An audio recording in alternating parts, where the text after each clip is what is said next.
Life in our HOA-controlled neighborhood had been tense for years, thanks to Karen, the self-proclaimed queen of the homeowners association. She was the type of person who carried a clipboard like it was a sword and treated the HOA handbook like scripture. Her latest stunt came in the form of a $675 fine she delivered to our mailbox, claiming that our flower beds did not match community standards. The flowers were perfectly healthy, neatly trimmed, and honestly more colorful than any other yard on the block, but Karen had decided they clashed with her vision of uniform perfection. My wife, who had long since lost patience with Karen's antics, flatly refused to pay. She wrote a polite but firm letter citing state law. HOAs could not levy arbitrary fines without board approval or due process. Karen, of course, didn't take rejection well.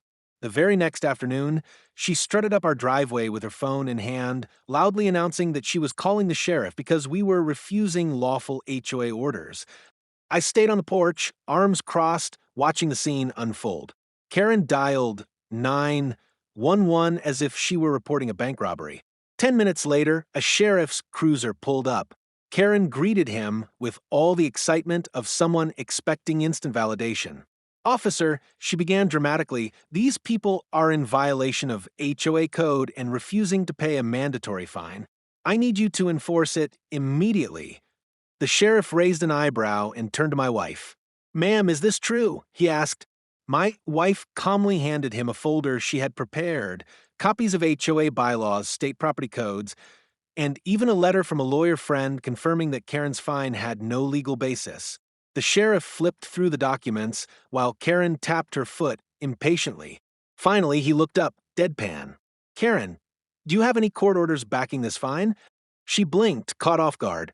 "Well, no," she admitted, "but as HOA president, my word is the order." The sheriff couldn't hold back a chuckle. "That's not how it works. Unless you've got an official court order or judgment, I can't enforce your HOA rules. This is a civil matter, not criminal. And calling 911 over it?